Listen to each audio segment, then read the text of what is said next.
Halo pemirsa, apa kabar Anda? Kita berjumpa kembali di Bincang Virtual. Pemirsa, salah satu fungsi penyiaran adalah untuk mendukung terwujudnya masyarakat Indonesia yang berkualitas melalui pendidikan. Nah, rencana pemerintah untuk melakukan analog switch off di tahun 2022 dan juga digitalisasi di bidang pendidikan tentunya sangat krusial, apalagi di tengah pandemi seperti sekarang ini. Apa saja manfaatnya untuk masyarakat? Dan juga bagaimana caranya mewujudkan agar bisa mewujudkan masyarakat yang berkualitas. Pemirsa, sebelum saya menyapa narasumber saya akan mengajak Anda untuk menyaksikan tayangan yang berikut ini.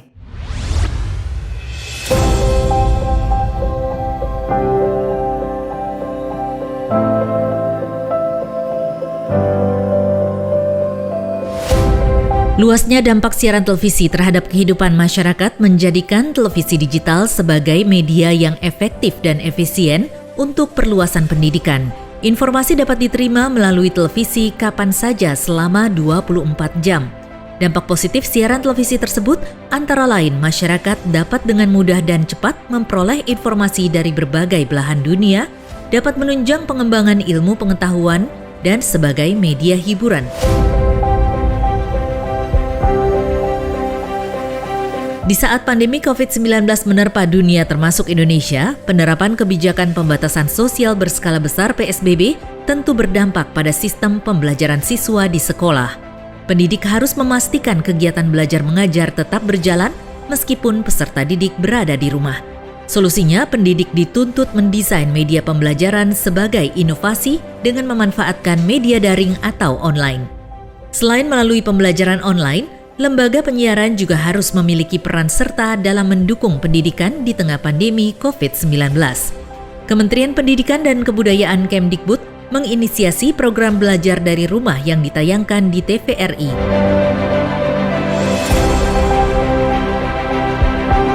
Program belajar dari rumah mulai tayang di TVRI sejak 13 April 2020, dimulai pukul 8 waktu Indonesia Barat.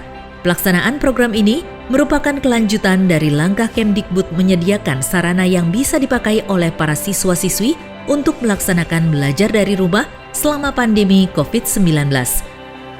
Program belajar dari rumah di TVRI itu sebagai bentuk upaya Kemdikbud membantu terselenggaranya pendidikan bagi semua kalangan di masa darurat COVID-19, khususnya membantu masyarakat yang memiliki keterbatasan pada akses internet secara ekonomi maupun letak geografis. Lalu bagaimana program belajar dari rumah melalui tayangan televisi bisa menjadi solusi pembelajaran di masa pandemi? Bagaimana daerah-daerah di Indonesia menerima dan meresponnya? Bagaimana dengan digitalisasi di daerah dalam rangka terciptanya pendidikan yang sehat dan tetap mengedukasi di masa COVID-19 ini? Serta apa saja peran serta KPI daerah untuk mendukung upaya pembelajaran digital yang kreatif, mudah dan menyenangkan di lembaga penyiaran? Kita akan bahas dalam Bincang Virtual.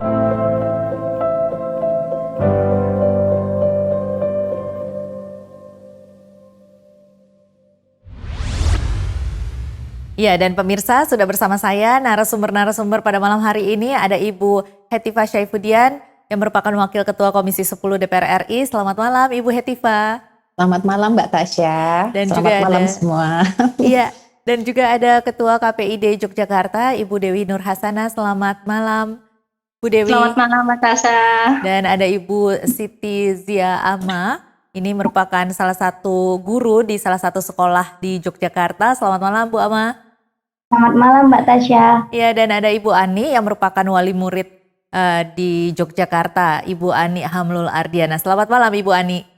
Selamat malam Mbak Tasya. Ya, ini saya mau ke Ibu Hetifah dulu. Ibu Heti, ini untuk mendukung pendidikan ini rencananya pemerintah akan melakukan analog switch off di tahun 2022.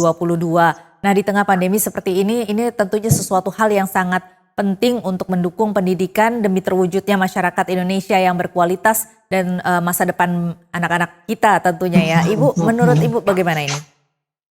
Kami sangat gembira ya dengan program ini karena terus terang Mbak, waktu pandemi di awal itu melanda, kita semua kan kaget. Tentu saja ada atau tidak ada pandemi, kita tetap ya harus berpikir ke arah sini. Tetapi pada saat itu kita menyadari bahwa belum semua daerah di Indonesia itu terakses internet ya terutamanya, dan bahkan juga masih ada yang belum terakses listrik. Nah, oleh sebab itu ketika DPR membentuk panja pembelajaran jarak jauh, kita yang mengusulkan waktu itu kepada kementerian agar memanfaatkan media televisi dan juga radio, karena kan hak anak untuk belajar pandemi atau tidak pandemi itu kan harus tetap kita lakukan, masa harus kita tetap sediakan sarana prasarananya gitu. Jadi harus kita berpikir lebih komprehensif. Nah, pada saat itu kemudian ada satu MOU kan akhirnya, karena sebetulnya memang masalah komunikasi kan di Komisi 1, kami urusan pendidikannya, tapi saya juga sama Ketua Komisi 1, Mbak Mutia juga mendiskusikan masalah ini. Jadi kalau misalnya nanti kita melakukan program pengalihan ya TV analog ke TV digital, ini kan awal dari digitalisasi yang menurut saya akan sangat mendukung. Kami pun sebenarnya tahun ini memberikan cukup banyak anggaran ya dalam rangka mensupport program ini. Karena waktu itu ketika kita jalankan program pendidikan melalui TVRI ini ada beberapa evaluasi juga. Misalnya materi tayangannya, karena mendadak kan waktu itu, kayaknya masih belum sesuai sama kurikulum gitu ya Bu ya. Banyak orang tua murid kan yang walaupun senang gitu, tapi masih belum pas benar, karena kita memang menggunakan konten yang sudah ada, belum khusus dirancang untuk pendidikan. Nah terus juga singkat sekali waktu penayangannya.